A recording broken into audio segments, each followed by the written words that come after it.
Hi, I'm your host, Dr. Lori, and welcome to Universally Unique, exploring the neurodiverse world of the extraordinary. This podcast fosters curiosity and understanding about neurodiversity while empowering individuals with tools for acceptance and inclusion in classrooms, the workplace, and communities. Featuring shared stories of neurodiverse life experiences, it sheds light on navigating a world not designed for diversity. Universally Unique starts now. Hi, this is Dr. Lori Noto, and this is Universally Unique. Today I have Louis Bongiolatti with me, and we are going to talk about his journey as a neurodiverse individual. But as we usually do, we're going to get started with 3 breaths. We'll do 3 box breaths. We're going to breathe in for a count of 4, hold for a count of 4, breathe out for a count of 4, hold for a count of 4, and then do that again. I will not count because everybody kind of takes their own breaths, but I'll count us through the 3. So we're going to start now. Breathe in, hold, breathe out, hold, breathe in, hold, breathe out, hold, breathe in, hold, breathe out, hold, breathe in, hold, breathe out, hold, and we're done. So, Louis, what I would like for you to do is maybe give us a little overview of your journey as an individual who's neurodiverse. I know there's lots of twists and turns to it. You can provide us with as much detail or as little detail as you want. If you want to just hit the highlights, and then we'll talk a little bit more about where you are now and how things are going. Okay. I guess it's really kind of hard to pinpoint where this journey actually starts because I was born with it. So I'd imagine at conception, but the main events really don't happen until I started schooling. And like, as a lot of people know, schooling specifically for attention disorders can be kind of difficult. And often I think you see some sort of, angry outbursts, stuff like that, especially with attention disorders, because people with attention disorders don't really want to be cooped up in a classroom. So my journey really started, at least navigating, through the lens of neurodiversity in first grade. And in first grade, I was experiencing violent outbursts at school and even at home. It would be, I can't really explain how I felt at the time, but what I can say is that I was very conscious of the fact that I was not like the other kids. The other kids could sit in class and, maybe there was some redirection needed, as there is with all first graders. But specifically, like, if things didn't go my way, or if things were unstructured specifically, it would lead to violent outbursts. I had thrown chairs across rooms. I had altercations with teachers and other kids. And that eventually led me to be displaced from the schools, the region that I was in, the school system that I was in, to a little more of a behavior-oriented, like, specialist school in Bethlehem, Connecticut, called the Archbridge School, where I spent first to third grade.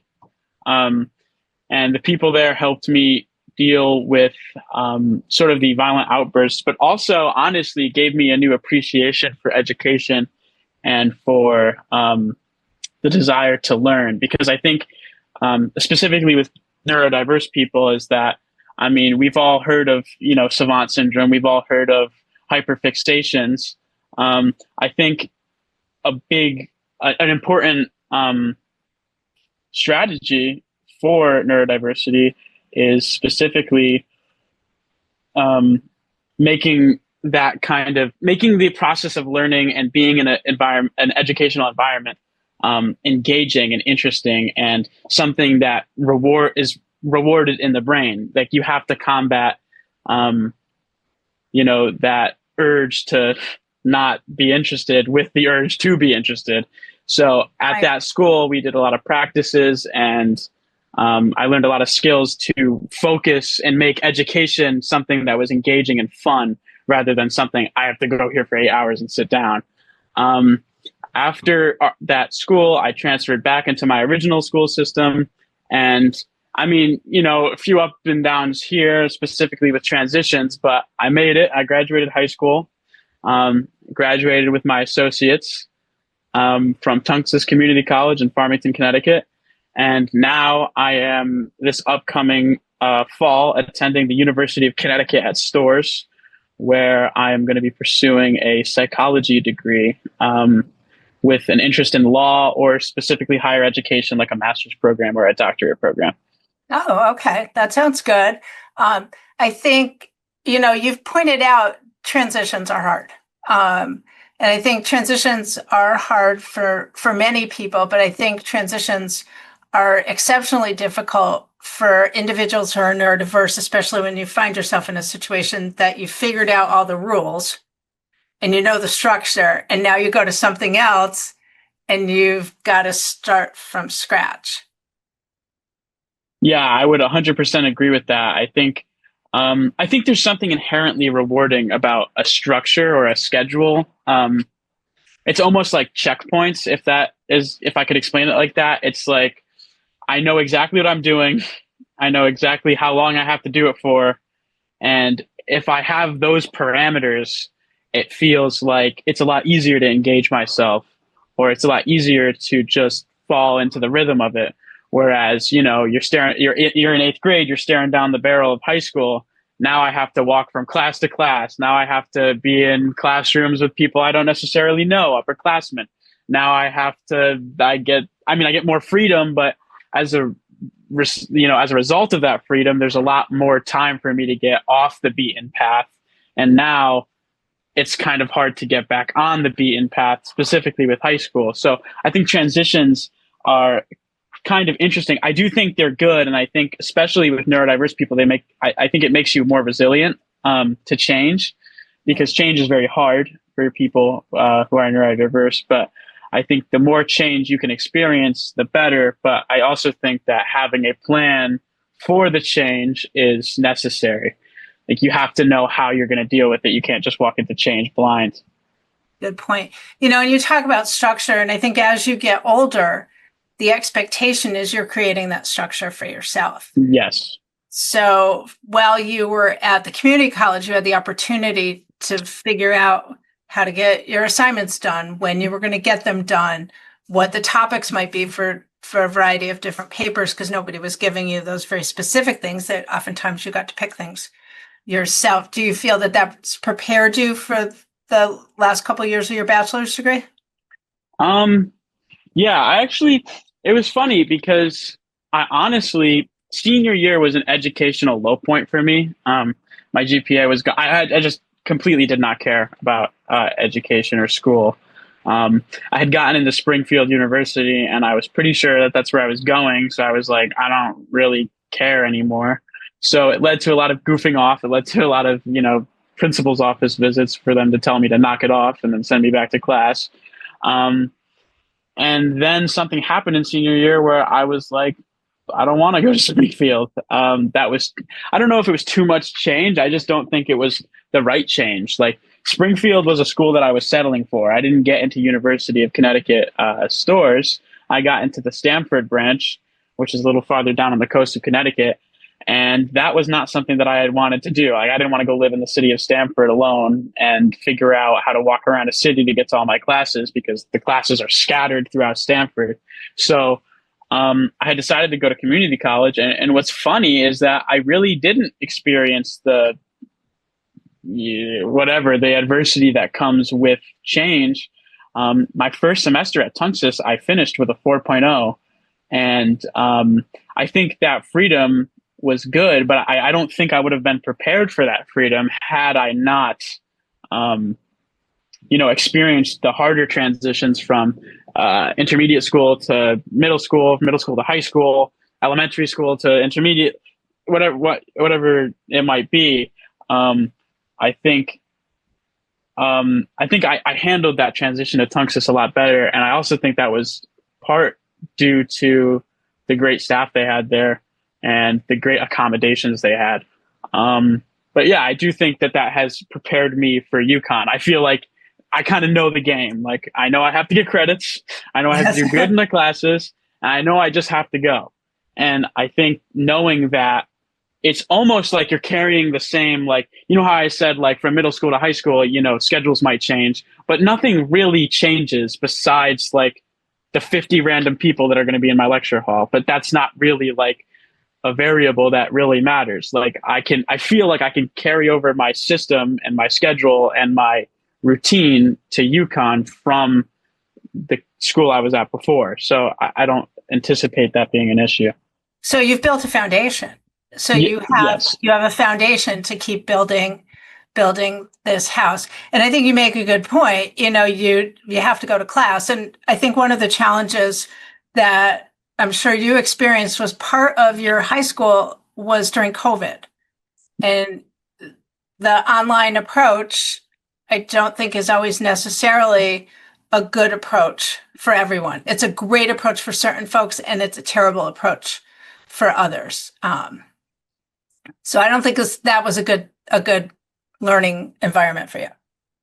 Yeah, I mean, I don't think for people like me, I don't think textbooks and slideshows ever are. I think, hearing it and then practicing it on your own and then connecting it to other things that is probably the best way to learn, because lectures are just not engaging enough, and they never will be. Nobody will ever hold your attention in a lecture for all 80 minutes. It just won't happen. There will be those 5 seconds where they stumble over their words and then you're gone. And now you have to reel yourself back in, and that can take time. So yeah, I think building a strong foundation of how am I going to learn this content without having to pay attention to the lecture. And I think that foundation gave me skills that I can apply to any class that I might have. So whether that is creating my own study set or teaching it to somebody else or trying to teach it to myself, but act like whatever it might be, there are other ways of studying that you have to employ if your mind works a little differently. Like there are benefits though, too, obviously. I mean, everybody says that, like ADHD hyperfixations or savant syndrome is like a superpower, but that superpower comes with drawbacks. No, I can't be engaged on a 60 slide PowerPoint about an axon, but I can certainly tell you what neurotransmitters activate the release of GABA. So it's a lot more like you have to be strategic about it, and you have to be very aware that you are different. I think that's where I think that the mastery of and the comfortability that you can have with your label is going to be directly correlative with how well you do, like how much you get out of it. Is if like I'm not going to be able to pay attention, so I really have to, when I get home, look over the slides, take notes, whatever it might be. I think that's a wonderful thing to say, because I think there are some individuals who have not gotten to a place where they completely and totally understand the way that they operate. Unfortunately, I do think there's sometimes some families who have chosen not to tell their children things until the child gets older, and then kind of hits it with it at a later point in time. And you kind of grew through this. You knew what was going on from the beginning, and nobody hid things from you. If my memory is correct, you were always invited to meetings. You represented yourself. So those things are going to be really helpful when you need to go talk to the student services person at your new college. Yeah, I mean, for me, like, I think I knew I had ADHD the minute my mom did. I think, when I was younger, I used to introduce myself like, "Hi, I'm Lewis. I have ADHD." Like stuff like that. I mean, I was enraptured with this label because there was an air of comfortability, like because it's like, wow, like okay, like I'm not like throwing chairs at people because I'm a bad person. I'm not, causing violent outbursts on the playground because like I'm have antisocial personality disorder. It's because I'm cooped up in a room that is not conducive to my educational success, and I have no skills to combat this hostile environment. I mean, I don't want to use the word hostile because, the school system I was in, for whatever reason, I do think it's a great school system, but I think I think that's just kind of the unfortunate reality is that a lot of people who are put in these early classroom environments have no skills and often don't even have the label because they don't get the label until they are not meeting educational benchmarks. Like that's probably the number one trigger of getting your kid diagnosed is, oh, they're not doing well in school, or oh, their behavior isn't done well in school. I have to take them to see a specialist. Like, so I feel like that's kind of the unfortunate, like it, I don't want to call it a necessary evil, but it almost feels like that. There has to be some struggle in order for you to gain those skills to help you become successful later in life. It's like people are just sort of waiting for somebody to have a failure, not intentionally, but when the person fails in the situation that they're in is when somebody goes, oh, this situation isn't really working right for this person.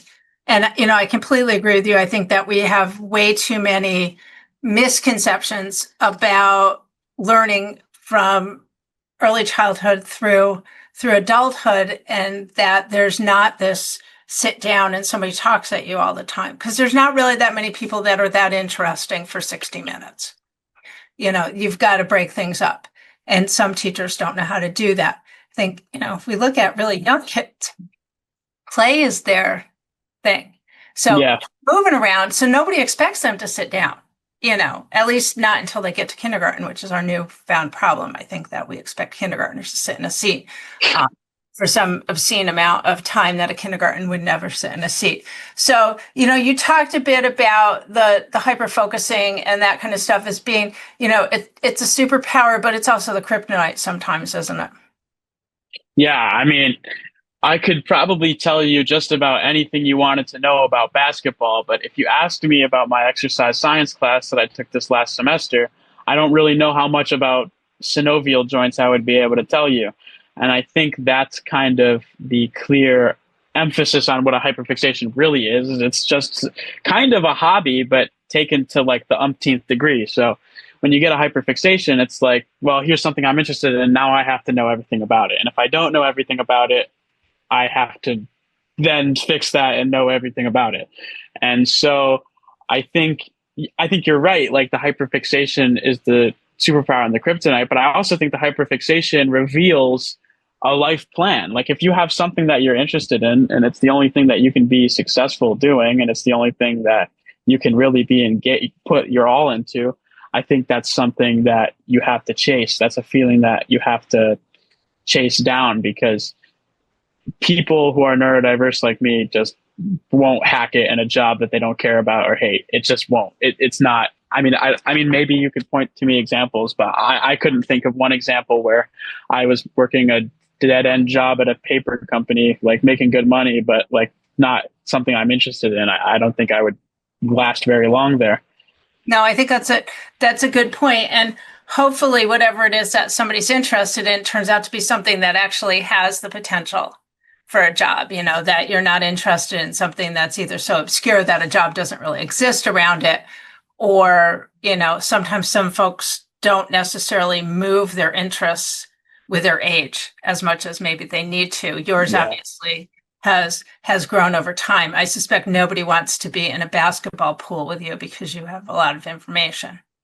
Yes, I would also assume that. So tell me what achievements so far that you've accomplished that you're most proud of. Um, Achievements that I'm most proud of. Um, Besides a I 5K that you ran with me. yeah. I'm very actually happy with the progress I've made with my body. I've been in the gym for a while, so I've built a lot of strength. And that's something that I'm actually super proud of because I'm not always hyper fixated on the gym. Sometimes I am. Sometimes I'll be up late at night doing research, like how can I, better optimize my back movements or my chest movements or my arm movements. But other times I wake up and I'm like, I would rather do anything than go to the gym right now. And I Good. think that I've Balance. shown a lot of personal growth that even on the days when I don't want to go, I will make myself go.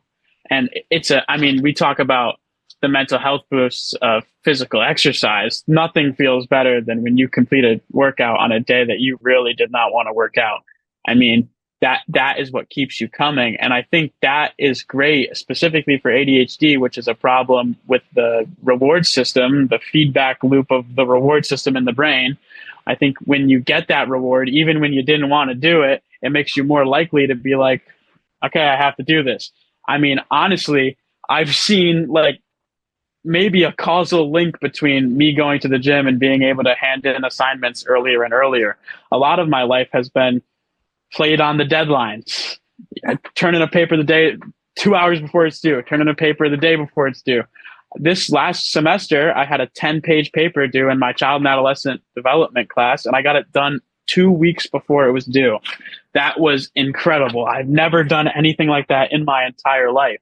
So I think finding something that you can stick with, even if it's not exactly the center of your hyper focus at that time, is really important. And especially if it's something like the gym. I'm very proud of a tennis player I've become. I've become a quite proficient tennis player.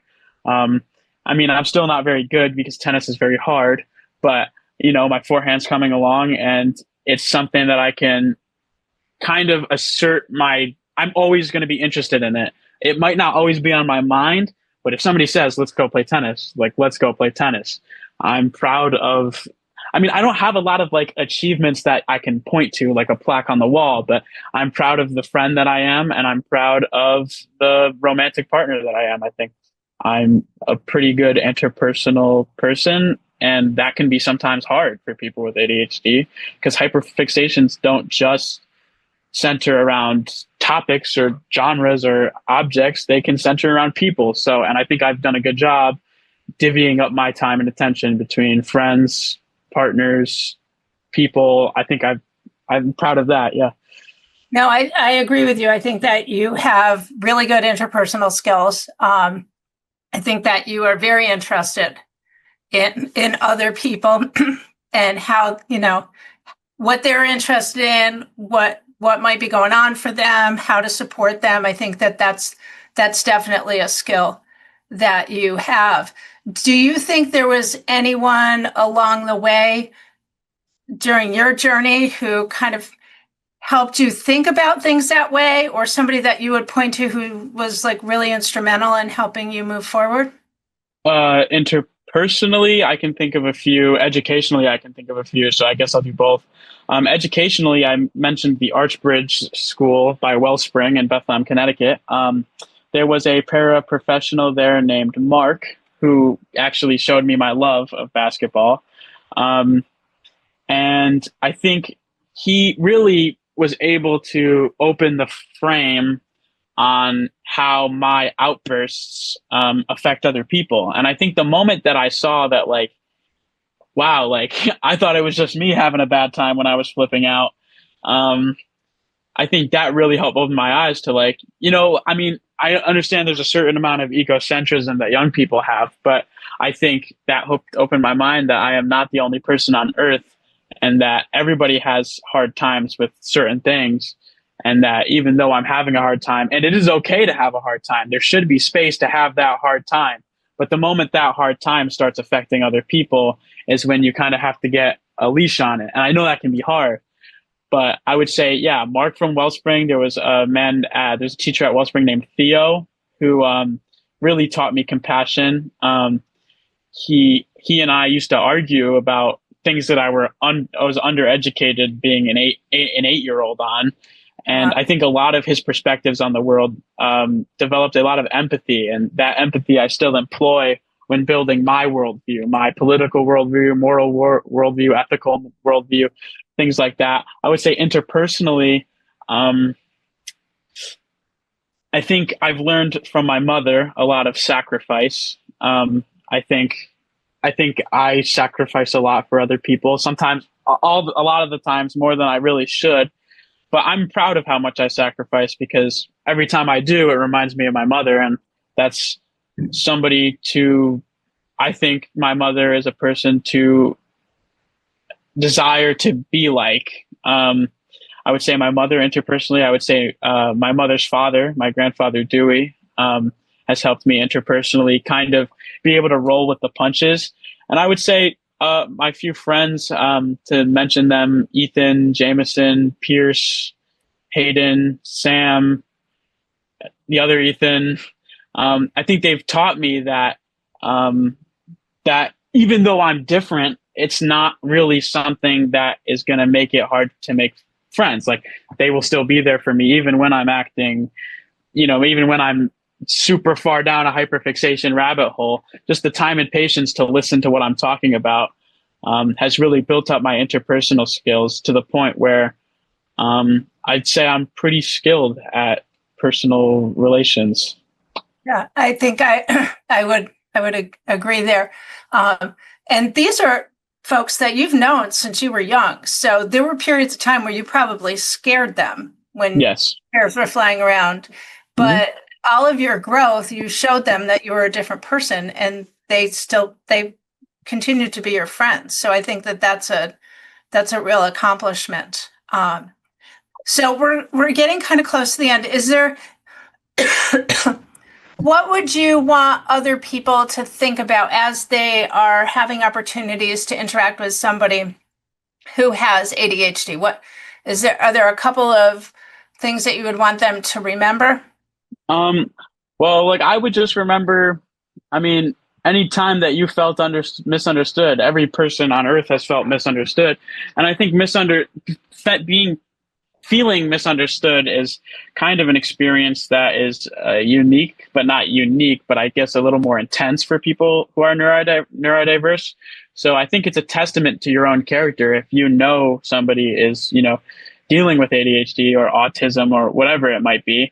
I think just the patience that you would use with your mother or child or romantic partner is the patience that you should use with everybody. I don't even think it has to be a nerd. I have a lot of patience for people I don't know, because I don't know what they have. I don't know if they just got off of a job they hate. I don't know if they've been dealing with ADHD for the last 25 years. So I think it's kind of important to just treat everybody the way that you would treat the person you love the most, at least in a setting of like patience and like socializing.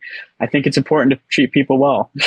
Yep, just in general. Kindness goes a long way. Yeah, kindness go a very long way. So, Louis, I'm very grateful that you took the time Thanks for inviting me on. With me, and I look forward to hearing about the rest of your educational journey. I'm pretty excited about what comes next. I think that you have a lot to contribute in whatever setting it is that you end up in the future. So thank you so much for coming and visiting with us. And excuse me. So if anyone is trying to reach me, the best two ways to reach me are to use my website, which is notoholisticconsulting.com, or through my email, which is notoconsulting2002@gmail.com. So thank you all for listening, and have a great day. Thank you for listening to Universally Unique, exploring the neurodiverse world of the extraordinary. Join me, Dr. Lori, on Transformation Talk Radio every second and fourth Monday at 11:30 Pacific Time as we continue to explore navigating a world not designed for diversity. For advocacy and support for individuals with disabilities, let's connect. Learn more about consulting and life coaching at notoholisticconsulting.com.